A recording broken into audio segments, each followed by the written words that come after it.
And ladies and gentlemen, welcome to another exciting Brisbane Indian Times Daily Life update. And today we have the weekend edition. And the weekend edition, we have so much to talk about today, as we know what's happening right here in Queensland at the moment, and all the things that people are talking about. Just after this intro, we will be talking to Councillor Angela Owen, and we'll get an update on what's actually happening.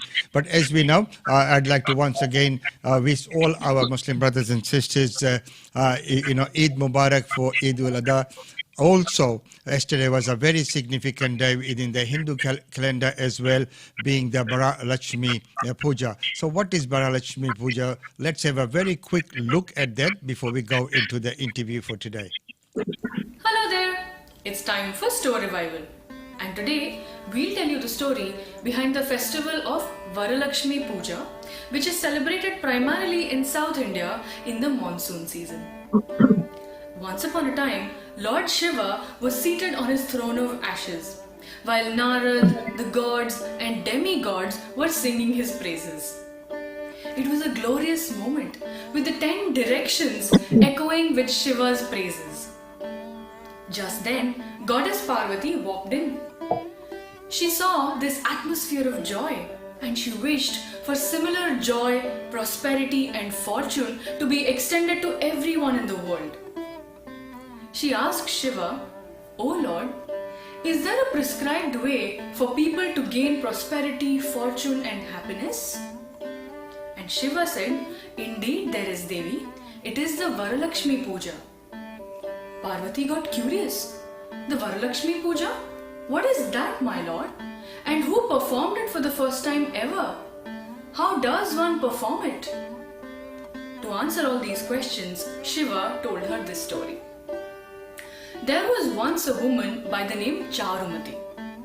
She was very dedicated to her family and took great care that everyone in her house was comfortable, well taken care of and happy. She was a very pious and virtuous lady. One night, when Charumati was asleep, she had a dream. A goddess appeared and she told Charumati that she was very happy with Charumati's purity of dedication to her family.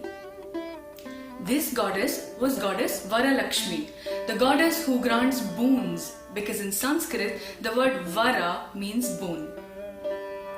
Varalakshmi told Charumati to perform a puja for Goddess Varalakshmi, and after that, Charumati would receive a boon. But this puja was to be performed at a specific time. In the Indian month of Shravan, which coincides with the July-August time period, and on the Friday before the full moon. And that day was yesterday, the Friday, before the full moon, so 31st July, and as we know, there were many functions which were organized, but a lot had to be cancelled, as it was suggested that people do, celebrate in their own homes.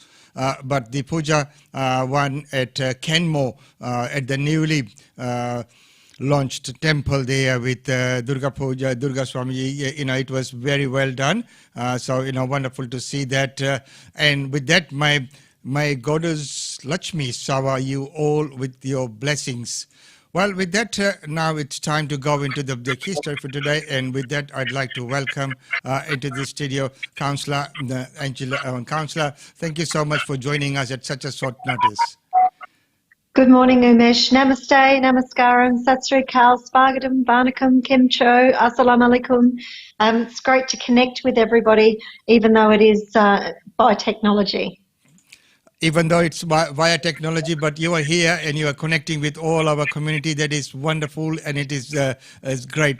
The councillor, I know that we've been all talking about, and we saw your post on Facebook as well, that you did the right thing. What is required at this point in time, it had to go and get tested. So how was that, and what brought about that? Well, this morning, Umesh, I woke up at about 4 o'clock and I had a persistent dry cough. And so, in accordance with the Queensland Health Directive by the Chief Health Officer, if you are showing any symptoms of COVID, you must go and get tested. This is about the safety of the wider community. So this morning at 8 o'clock, I was there lined up at the community health centre locally, and just like everybody else, I was tested, and I'm now in self-isolation, so I'm grateful that we have technology to keep us connected. And that is wonderful that the technology keeps us connected. So, what is happening generally on the south side, and, some of the suburbs and some that have been identified, as we saw that list that was being circulated by Queensland Health yesterday. So what's your advice with all the people on the south side? Well, it is very important for everybody on the south side to have a look at that list. It's on my Facebook page. It's also on the Queensland Health page, and I'm sure, Umesh, you'll put that up as a link for everybody else to connect through Brisbane, the Australian Indian Radio and your website. But the critical thing is everybody needs to have a look at those dates, times and locations.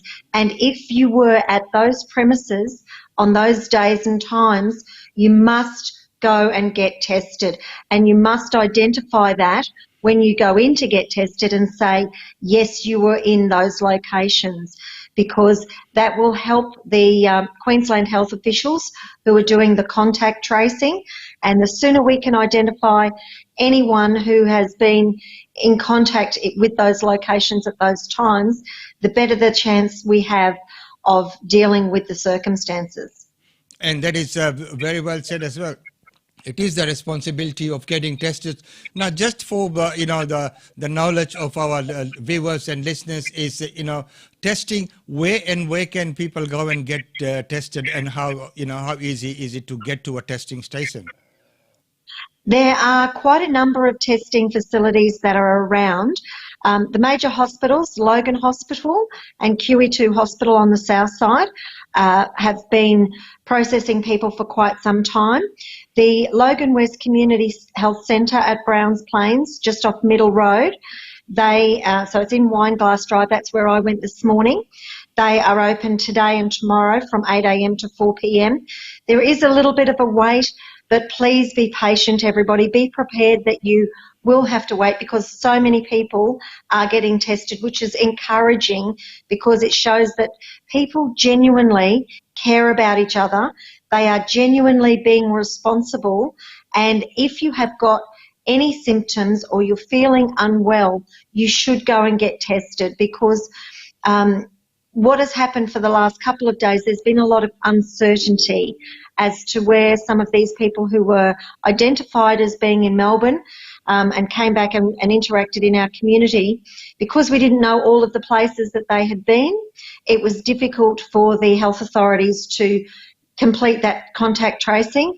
Now that they're doing that, it's helping them to identify other locations, and most importantly, you've got to stay safe, and you've got to take the steps necessary if you are feeling unwell.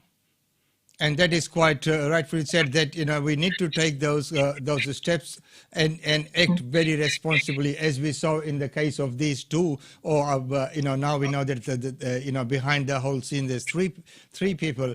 But how irresponsible. But once again, the community uproar is sort of expected, and that is quite in its place. But I think some of the things we also have to look at, protecting identities of people. That's my personal belief. Some of that the law is there. Yes, the law will take its course and it will deal with the situation the best that it can. But sometimes people taking to social media and other things, of course, everyone's got a right to say their views. But of course, the human rights and the dignity dignity of the people has to be respected too. Just one thing, just going back to the testing facilities, Umesh, as well. Anyone can go into the Queensland Health website and put in their postcode, and it will come up with all testing facilities near their postcode. Just on the other matter, Umesh, I think the difficulty the community had was not knowing where these people had gone in the community because they hadn't self-isolated, and that was causing a lot of concern. And certainly the not knowing was getting to a lot of people, but that is no excuse for racist or derogatory comments. It is important for people to know where people have been, but sometimes if people aren't forthcoming with the police or the health officials to help that process, then we have some of these circumstances where the local schools have put out letters to parents advising that family members had been in contact with the students. So from that perspective, it is very important that we do get the message out for people to be aware that there is a risk to them, and that is a fundamental right for every individual's health and safety in the community. So it is a very fine balancing act. And, you know, I will say that there have been people who have breached the borders down south who thought it would be funny to put up a post on social media laughing about their getting through the borders and causing difficulties for the police. The police and the army personnel on the borders are there doing a very, very important job. Now, that particular woman was named and shamed as well when the police arrested her, and she was again refusing, and they ended up having to smash her window. Now, that sort of behaviour is not on. And we need to recognise as a wider community that our frontline personnel, our nurses, our doctors, our health officials, our police, our army, everybody who is working to keep our borders safe and keep our community safe, we should be saying thank you to them, as I did to all the personnel this morning when I went through the testing facility. It doesn't take much to say thank you for what you're doing for our community. And I think that goes a long way. We need to come back to a position of kindness and caring for one another, not attacking other people, because that doesn't help the situation. And I echo the Police Commissioner's comments. Those sorts of attacks are not productive. We need to come together as a community, work together, support each other, care for each other, and help keep each other safe. And that is so well said as well, because it is very, very important to, appreciate the hard work that's been put in by our frontliners, as you've said, and as the Commissioner said. I was in the hospital the other day, not for this testing, my regular checkup, as I got in the lift, there was the nurse there, and it was about 3:30 p.m. and she had a sandwich. I said, "Oh my God, aren't you so late for lunch?" She said, "I'm not going to even have this. I'm just going to rush off." And I thanked her, as I said, for the kind of work that you people do out there. She said, "Thank you very much." She said many times, as there were some signs put out in the hospital as well, that zero tolerance, meaning that people do get upset and people do say the wrong things with them as well. So that is not on, as you said. Now, Councillor, moving on, as we know about a lot of functions and events, and yesterday was Eid ul-Adha, and as we saw from the Islamic Council and the Council of Imams and everyone, that notice that went out, and all the notices that we get, we share on our website and on our Facebook as well, in community interest, that everyone stay home, and then everyone take that responsible role, and rather than large gatherings, celebrate in a closed environment. So As we know, you're very close with Gopio and with the Indian community, and that every year we host a big India Day fair. And today is 1st of August. Right now, we would be talking about what's happening, what's being planned, who's coming, who are the performers, and all those things. But none of that is happening because, of course, we cannot hold a big festival.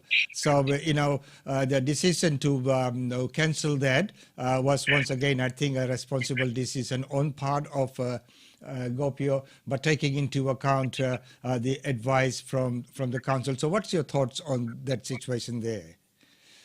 It is so difficult for so many multicultural community groups to have to cancel those very important events.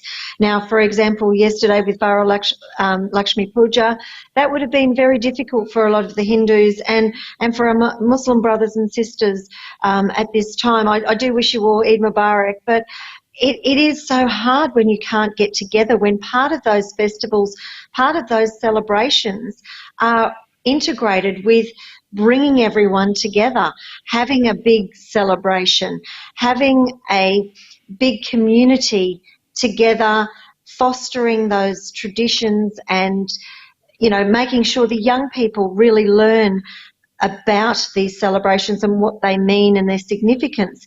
I do say to everybody who has had to cancel functions and events, thank you for putting everybody first. Thank you for putting the community first. I know it's not an easy decision to cancel events, and India Day Fair, Umesh, you and I don't think we've missed one over all the years, and it is so hard to make that decision. But I really commend each and every multicultural community group that has taken this very difficult decision, because it shows that you are taking the best option for the health and safety of everybody, and that is so crucial. And that is why the decision was taken. And thank you so much for encouraging and for reinforcing that the decision that was made is right, because sometimes we look at everything and they say, the blame will come on the community for not going ahead.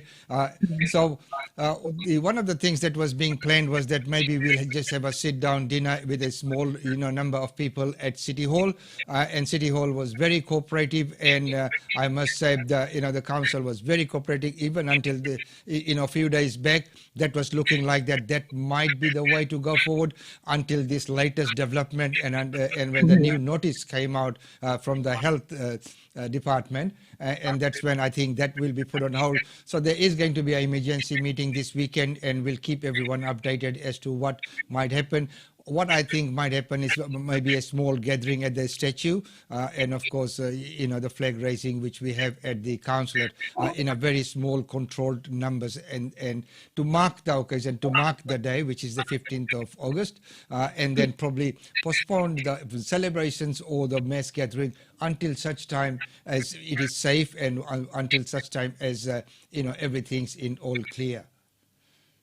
I think that is so wise, Umesh, and it is so difficult. I know quite a few community groups have actually been encouraging people to celebrate in their family group at home, but zoom that in to a wider group. So please consider technology as an opportunity. So if you're having individual family dinners and you want to join with other families or other members of your community groups, that is an ideal way. International Yoga Day was one that we've done like that this year. So it is possible. Zoom, Microsoft Teams, it's the way of the future. And certainly at this difficult time with that expanded list of locations, and really it's going everywhere between South Bank to Chandler, down to, through the southern region, down to Park Ridge and right across to Kenmore. So if anyone's not sure, the full list is on the Queensland Health website, also on my Facebook page. But please check the list, and this is why, everyone, we've got to look after each other. Thank you very much, Councillor, for coming onto the show and for sharing that information, and especially those, web links and the addresses where people, the one that, we had few calls even yesterday that, we've heard a lot about getting tested, but where and how do we go? There's a lot of information on, what we should be doing, that social distancing, 1.5 meters and all that. They say, but, if someone is not feeling well, where and how, and you've said that information, that is wonderful. Once again, thank you so much for joining us on the show. Take care and look after yourself. That's my pleasure, and stay safe, everyone. Thanks, Umesh. Thank you so much. Bye for now. Bye. So there, ladies and gentlemen, the councillor, Angela Awans, is a great friend of our community and always out there with the information. Even today, she has had the testing, but right now she has come on the show to discuss with us what we can do, where we can go, and how we can, look after ourselves and always do the right thing. And that is a very, very important message there. So we're talking about the coronavirus. So let's take a look at what the numbers are at the moment.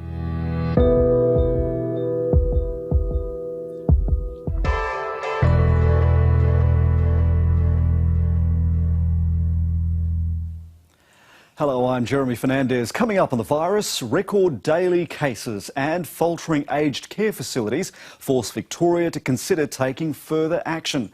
Plus, a resurgence in Europe. Former hotspots such as Spain go back into partial lockdown. First though, Melburnians are being warned of new and extended restrictions after daily infections surged to record levels this week. 723 cases were registered on Thursday, the most infections reported in Australia in a single day. That number fell only slightly today to 627. 52 people have died in the past week, taking Victoria's death toll to 113. Almost 350 people are in hospital, 37 are in intensive care. Those in the Greater Melbourne area and Mitchellshire are now only halfway through the 6-week Stage 3 lockdown. And because the numbers continue to rise, some of those measures are being introduced to neighbouring Geelong, the Surf Coast and surrounding areas.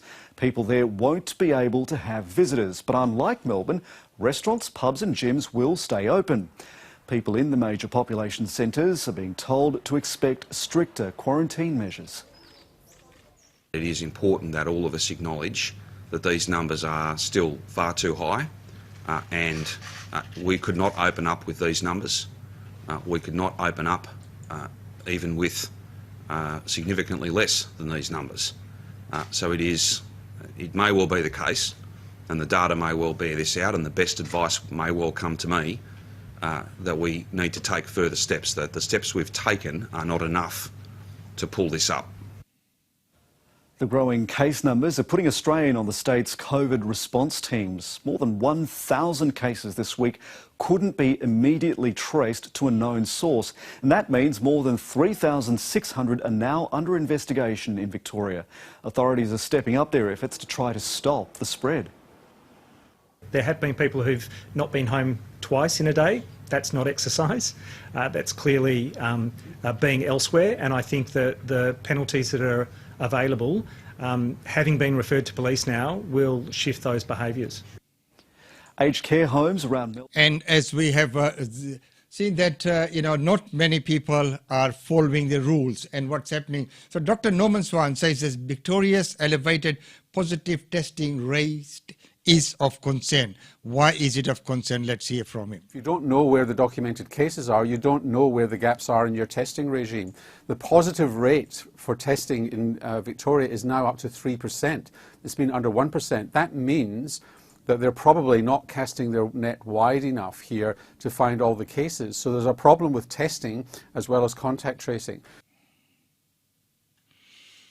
And as you have just heard there, that it is not going far and wide, and that we may be missing many of the places there where we really need to look at. And well, right now, Tasmania has opened up for many of the states to come in and visit Tasmania, and that's been the news that we have been having, and Peter Catwin has been announcing that throughout the day. But right now, concern for Queenslanders is that we may be out and of that list, and our hotspots may be added to his list of restricted areas. In terms of travel back to Tasmania at the moment, currently travelling to Tasmania from any jurisdiction on the mainland, as it stands at the moment, will mean that you will either enter hotel quarantine, you will enter home quarantine if you're a Tasmanian travelling from outside of Victoria or a designated hotspot. If you are a Victorian attempting to enter Tasmania, you will be stopped and you will be asked to return home, as will someone from New South Wales if they are attempting to enter from a hotspot. And we will be adding today some Queensland hotspots to our list as well, and you will be asked to return. So as you've had that Queensland will be added onto the list, the hotspots, not whole of Queensland, will be added onto that. Now, Clive Palmer has been in the news and he accuses Mark McGowan of lying about Western Australia's border closes. This is what he had to say. Well, our Premier has responded as well, but as this is of Western Australia, we'll get to hear from Premier Mark McGowan after we hear from Clive Palmer first. I'd call upon the Western Australian Government to maintain border closures in relation to hotspots in Australia, but not to lie to the Western Australian people about threats that don't exist. One of the most disappointing things in the court this week has been the situation where the Chief Medical Officer from Western Australia, Dr. Andy Roberts, explained to the court that Tasmania, South Australia, Queensland, the Northern Territory and the ACTU all were more successful than Western Australia in eradicating the virus. That was his testimony. A very courageous testimony it was, because he went on to say that he'd advised the government that they could have a travel bubble between Western Australia and Northern Territory, for example, and the government failed to respond to his advice or get back to him. Now that's a lot different to the lies that Mark McGowan has told the people of Western Australia, that he's acting on the advice of the Chief Medical Officer. And furthermore, how can the Police Commissioner be banning people for Western Australia? The truth is that nearly 30,000 people have entered Western Australia during the lockdown. They've entered them because they've been friends of the Labor Party, friends of Mark McGowan. There's been representative of Chinese companies, state companies that have been approved by the Western Australian Government. And we saw yesterday, earlier this week, a couple that were in New Zealand, a man that had been born in Perth, wanted to return to his home, and he refused entry, yet his wife, a Vietnamese citizen, was approved for entry. The whole situation in Western Australia is a shambles. There is no threat to Western Australia. Certainly here in Queensland, in South Australia, the Northern Territory, the ACTU and Tasmania, we all have a better record in dealing with the virus than Western Australia. And as he said, getting on with the job and getting the things done in Western Australia. Well, right now, let's hear the response from the Premier Mark McGowan, and see what he has to say in response to that comment by Clive Palmer. Mr. Palmer is the enemy of the state. He is the enemy of Western Australia. He has shown over his time that he is only focused on himself. He's not focused on the health or the well-being of people in this state. I'd urge people to take no notice of whatever letters he might publish. I just say to the Commonwealth, and I've said this a few times, it pains me to a degree, because I've tried to and wanted to be as collegiate and as bipartisan as possible over this COVID period. And I think the National Cabinet has worked well. I think the relationships have worked well. I think we've achieved great outcomes, world-leading outcomes across the nation over the last 6 months. So it pains me that this is going on, and I'm not enjoying it. But we're not going to cave in, and we're not going to give in. We've achieved wonderful outcomes at this point in time in Western Australia in a health sense and an economic sense. Our economy is rebuilding and regrowing. And a lot of that is down to our hard border with the east. We've kept out the infection. And so, if we bring the border down, chances are the infection will come back, as has happened in New South Wales and Queensland, and that would be a mistake. So, we'll continue to fight the case. I just urge the Commonwealth to pull out of the High Court action. There's no need for them to be involved. I mean, we're in a pandemic. Constitutional niceties, I think, should go out the window. So there we heard from the Premier there that Clive Palmer is public enemy number one of Western Australia. So, everyone's views on there. As we know that Clive Palmer has taken on a full-page ad in the Courier Mail today, asking for people to join the party in the coming elections. That he has got, he's looking for candidates in many areas. He's listed out all the suburbs that he's looking forward to. Well, right now, let's go to and hear from our Premier before we go overseas. Overnight news, I can confirm that we've only had one new case. This is a 20-year-old male. He is in quarantine. He's from Bellbird Park. And I just want to stress to everyone that he is believed to have been a close contact of people who went to the Korean restaurant in Sunnybank on the 23rd of July. So it's very important that if anyone else was at that Korean restaurant, the Ma Tong San Korean restaurant in Sunnybank, if you have any concerns, if you are feeling the slightest bit unwell, you must go and get tested. We still have 11 active cases, and I can confirm in the last 24 hours we have had 9,076 tests that have been conducted. So one new case overnight, a 27-year-old gentleman who lives in Bellbird Park, who at this stage, I believe, contracted the infection from a relative. We still need to confirm those details, and we'll be working through all the contact tracing related to him. But at this stage, we know that one of his relatives, who may be the source of the infection, works at the Bolton Clark Aged Care Facility in Pinjarra Hills, a very good facility. They already had very good COVID-safe plans, and they've put them into action this morning just in case we do find out that that person who works there is the source of infection. That's in case any relatives who have their relatives in that aged care facility hear of anything. So that's a very important, very rapid response, and that aged care facility has done a very, very good job already this morning.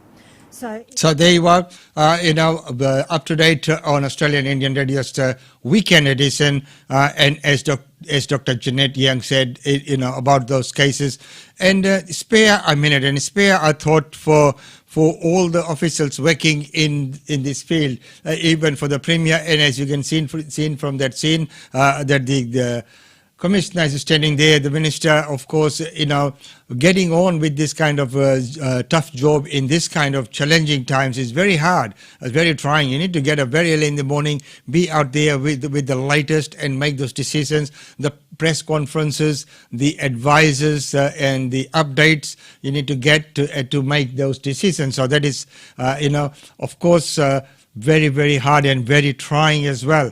Well, one such case is, trying hard and making some decisions and making the wise decision. We'll hear from President Trump. And as he says that election day, he might postpone that because, he reckons there are some very smart people out there, but he also says there are some stupid people who don't understand things that, you need to get this concept into the mind of the stupid people. Let's see what he had to say. I don't want to delay. I want to have the election. But I also don't want to have to wait for 3 months and then find out that the ballots are all missing and the election doesn't mean anything. That's what's going to happen, Steve. That's common sense. And everyone knows it. Smart people know it. Stupid people may not know it. And some people don't want to talk about it. But they know it. And no, we want to have an election where people actually go in and what's your name? My name is so-and-so. Boom, you signed the book like I've been doing for years. It's very, very unfair to our country. If they do this, our country will be a laughingstock all over the world. So there you are, as from his own words, that smart people will get it and stupid people will not get it. But right now, before I close up for today, very important news is the draft code for digital platforms. As we know, many times Facebook, YouTube, and all the digital platforms that are out there, and they are benefiting a lot out of all the things that are happening, because so many people are joining that platform to share, we included, to share the information and things like that. So how do they play their fair part? Let's hear that from our treasurer. What we have sought to do with this mandatory code is not protect Australian news media businesses from competition or from disruption that is occurring across this sector. What we have sought to do is to create a level playing field, to ensure a fair go for Australian news media businesses, and that when they generate original content, that they are fairly paid for it. We want Google and Facebook to continue to provide these services to the Australian community, which are so much loved and used by Australians. But we want it to be on our terms. We want it to be in accordance with our law. So, he wants it to be in accordance with our laws here. Look, there's a lot that needs to be done in the area. There's a lot of loose regulations out there, which many people are taking advantage of, and nothing else. A very quick look at the finance before we close off with the upcoming events for today. To finance now, the Australian share market has ended the week with its biggest fall in more than a month. Concerns about the rising number of COVID cases and the health of the US economy rattled investors. But the big tech companies powered ahead. Here's Philip Lasker. First they took the advertising, then they took the journalism. Not a bad day for the government to order Facebook and Google to pay the Australian media for their news. The big US tech companies have thrived during the pandemic. Apple smashed its quarterly revenue expectations, Amazon posted a record quarterly profit, and Facebook's results were better than expected. The Nasdaq was the exception on global markets. Almost everywhere else there was fear of the virus, of a stalling US economy, and of Donald Trump's tweets. It was a sorry end to the week for the local market, with investors targeting banks, energy and mining stocks. AMP said its first half profit was hurt by the pandemic. Analysts reckon Sydney Airport might delay investor payouts until 2022. Commodity prices recovered across the board. We could be in for the worst corporate profit season on record, but here's what happened after the last recession. So it'll be interesting to see what happens to this as we emerge from this crisis. Companies will be cost-cutting, particularly wage costs, so the corporate survivors can become quite profitable. Here's something you don't see every day.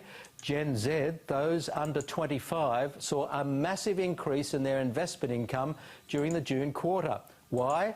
Because they withdrew their super. In fact, the older you were, the smaller the increase. The people with all the investments didn't do that well.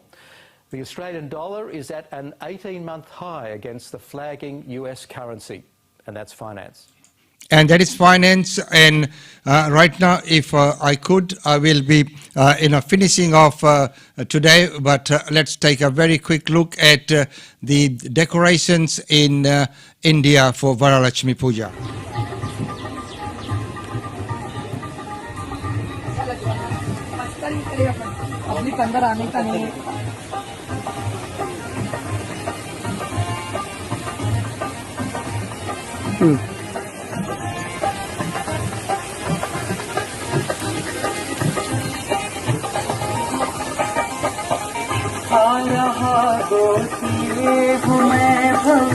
Sindhu के मझधार में खा रहा होते हूँ मैं भव सिंधु के मझधार में आसरा आसरा कोई नहीं माँ दूसरा संसार है मेरी माँ भाग्य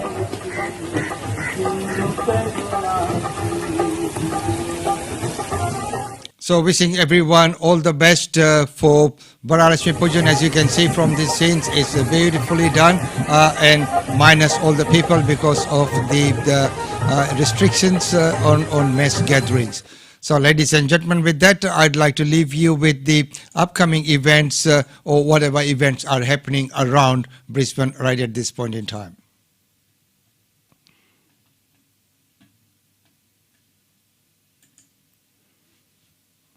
And if you have any function or event that you'd like to have featured on our show, we will quite gladly bring that on. And don't forget that we are on the deadline of the newspaper. So if you have had your editorials, that would have to be in by now. And of course, if you have any ads, please contact Charita Deshpande. And I must mention, and we'll introduce her on the show, and she's doing a great job out there into the marketing segment. As we know, in these very, very challenging times, it is very hard, but she's doing a wonderful job. So if you have any editorials or any ads that need to be placed, do contact her, and she will work in with you to work out a budget that is suitable to you and get you the good place in the newspaper.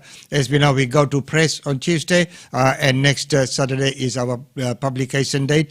We have been printing hard copies and throughout, so we did not cease printing of the copies, even though the focus has been online as well, and our focus has now been quite a lot on multimedia journalism, meaning the Facebook Live, the Australian Indian Radio, and of course Brisbane Indian Times. Talking about Australian Indian Radios, the weekend, there's some wonderful shows there by some beautiful presenters, and they research and put together the shows under current circumstances when it is hard to come into the studios. They have been compiling and sending shows in regularly, and I'd like to thank each and every one of all the presenters who have been compiling and putting shows together.